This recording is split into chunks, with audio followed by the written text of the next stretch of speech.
ரொம்பவே சிம்பிளான எல்லாருக்கும் பிடிச்சமான லஞ்ச் ரெசிபி லெமன் சாதம்.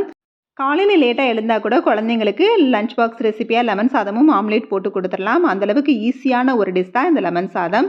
லெமன் சாதத்துக்கு முதல் சாதம் அடித்து வச்சுக்கணும். அதுக்கப்புறம் ஒரு கடாயில் எண்ணெய் ஊற்றி கடுகுந்த பருப்பு, குழம்பு கடலை பருப்பு, நிலக்கடலை பருப்பு போட்டு பொரிஞ்சதும் காஸ்பூனுக்கு கொஞ்சம் கம்மியாக இஞ்சி பூண்டு பேஸ்ட்டு சேர்த்துருக்கிறேன். இஞ்சி பூண்டு நறுக்கி போடுறதுக்கு பதிலாக கொஞ்சமாக பேஸ்ட்டாக சேர்த்தா டிஃப்ரெண்ட் டேஸ்ட்டாக இருக்கும். ஆனால் இஞ்சி பூண்டு பேஸ்ட்டு சேர்க்குறப்ப கொஞ்சமாக தான் சேர்க்கணும். அப்புறம் கருவேப்பிலை 2 பச்சை மிளகாய் நறுக்குனது, 1 பச்சை மிளகாய் பொடியாக நறுக்குனது சேர்த்து நல்லா வதக்கி விட்டுட்டு கொஞ்சம் பெருங்காயம், கொஞ்சம் மஞ்சள் தூள் சேர்த்து வதக்கி விட்டுட்டு பிழிஞ்சு வச்ச லெமன் சாறை அதோடு சேர்த்துக்கலாம். லெமன் சாறை நான் ஃபுல்லாக ஆட் பண்ணலை, கொஞ்சமாக வச்சுட்டேன்.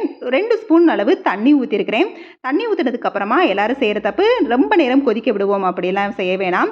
லெமன் சாறு ஊற்றினதுக்கப்புறமா ஒரு கொதி வந்ததுக்கப்புறம் ஸ்டவ்வை ஆஃப் பண்ணிவிட்டு வேக வச்ச சாதத்தை அதோடு கொட்டி கிளறி விட்டு புளிப்பு பத்தலைனா மீதம் இருக்க சாறையும் சூடான சாதத்தோடு சேர்த்து பரட்டி விட்டுக்கிறேன்.